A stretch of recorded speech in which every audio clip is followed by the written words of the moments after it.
అందరికీ నమస్కారం. నేను మీ శ్రీకాకుళం కుర్రోని. మరి నేను వచ్చానంటే మీకు తెలుసు కదా, మంచి మూవీతో వస్తానని. మంచి మూవీ కన్నా మంచి మూవీ రివ్యూ చెప్దామని ఈరోజు వచ్చా. ఎందుకంటే నేను నిన్న ఒక వెబ్ సిరీస్ చూసా. ఆ వెబ్ సిరీస్ చూసినంతసేపు కూడా నాకు లోపల ఒక ఎగ్జైట్మెంట్ అనేది చాలా బాగా నచ్చింది. సో వెబ్ సిరీస్ నేమ్ అయితే చెప్తున్నా. So Karimnagar most wanted. So ఈ టైటిల్ మీద అయితే మనకు సినిమా రావడం జరిగింది. సో ఆహా వాళ్ళ గురించి నీకు తెలిసిందే. సో కొత్తగా యంగ్ టాలెంట్ ఎక్కడున్నా పట్టుకొని వచ్చి మరీ ఆడియన్స్ చూపిస్తుంది. సో అలాంటి యంగ్ టాలెంట్ని తీసుకొచ్చి ఒక మంచి వెబ్ సిరీస్ అయితే మన ముందుకు వచ్చింది. అదే కరీంనగర్ మోస్ట్ వాంటెడ్ అని. సో దీంట్లో నాకు బాగా పిచ్చగా నచ్చింది ఏంటంటే, ప్రతి సీక్వెన్స్ కూడా ఒక సామాన్యమైన కుర్రాడు ఊర్లో ఖాళీగా తిరుక్కునేవాడు ఒక మోస్ట్ వాంటెడ్ వరకు ఎలా వెళ్తాడు, ఆడుపడ్డ స్ట్రగుల్స్ అన్నీ, తనతో పాటు వాళ్ళ ఫ్రెండ్స్ వాళ్ళ బ్రదర్ని కూడా అదే స్ట్రగుల్తో వెళ్తూ ఫైనల్గా సక్సెస్ అనేది ఎలా తీసుకుంటాడని చూపించింది. నాకు నిజంగా ఈ వెబ్ సిరీస్లో చేసిన ప్రతి ఒక్కరికి కూడా నేను నిజంగా హ్యాట్స్ అప్ చెప్తున్నాను. సో ఇందులో కథ ఏంటంటే, కథలో కూడా కొంచెం చెప్తా, తర్వాత మీరు వెళ్ళి ఆహారం చూడాలి. సో స్టార్టింగ్లో చూసుకుంటే హీరోకి కొంచెం జాబ్ ఎక్కడ లేక కొంచెం స్ట్రగుల్ ఫేస్ చేస్తూ ఉంటాడు. సో ఈఎంఐలు ఇలాంటివి కట్టుకోలేక బ్యాంక్ లోన్స్ కట్టడం కోసం చాలా ట్రై చేస్తాడు. లోన్స్ అన్నీ రిజెక్ట్ అయిపోతాయి. సో ఎక్కువగా తెలిసిందే కదా, లోన్స్ ఎక్కువగా రిజెక్ట్ అవుతూనే ఉంటాయి. అలాగే లోన్స్ రిజెక్ట్ అయిపోయాయి.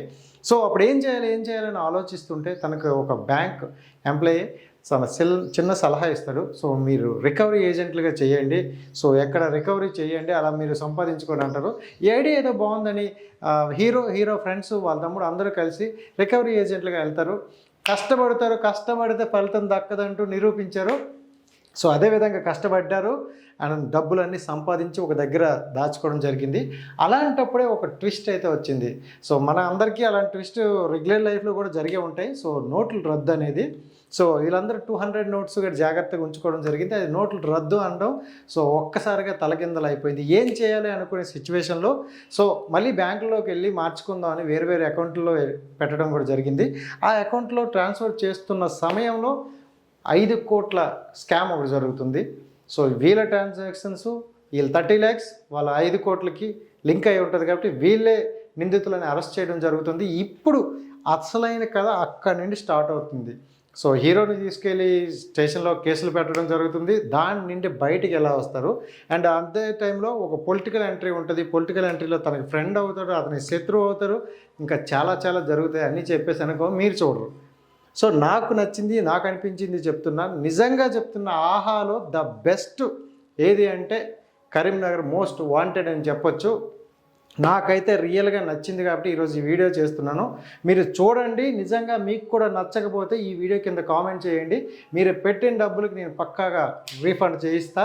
నాకైతే అద్భుతంగా అనిపించింది. అండ్ దీంట్లో సాంగ్ కూడా రాహుల్ సుప్రియ ఒక సాంగ్ పాడారు. అబ్బా, మీకు తెలుసు ఆస్కర్ అవార్డు గ్రహీత, అక్కడ వరకు ఆస్కర్ వరకు వెళ్ళిందంట సాంగ్. ఎంత రేంజ్లో ఉంటాడో, తనకు ఒక సాంగ్ నచ్చితే తప్ప, మనసుకు నచ్చితే తప్ప పాడు రాహుల్.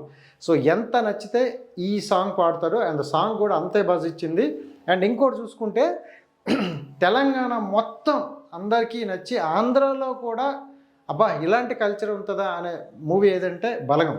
సో ఆ బలగంకి రైటర్గా చేసిన అతను బలగం రమేష్ గారు ఈ సినిమాకు కూడా రైటర్గా చేశారు. ఇప్పుడు మీకు అర్థమవుతుంది కదా ఎందుకు ఈ సినిమా ఎంత హిట్ అయిందని. అన్ని పిల్లర్స్ 4 పిల్లర్స్ కరెక్ట్గా ఉంటే సినిమా హైలైట్ అంటారు. అలాగే 4 పిల్లర్స్ స్ట్రాంగ్ ఉంది. అండ్ డైరెక్టర్ గారు మీకైతే నిజంగా హ్యాట్స్ ఆఫ్ అండి. ఇంత అద్భుతంగా చూపిస్తారని మేము ఎక్స్పెక్ట్ చేయలేదు. నాకైతే చాలా బాగా నచ్చింది. And wish all the best. ప్రతి ఒక్కరికైతే సక్సెస్ అనేది చాలా ఇంపార్టెంట్. మీకు ఈ సక్సెస్ వచ్చిందని నేను అనుకుంటాను. And entire team wish all the best. Thank you so much guys.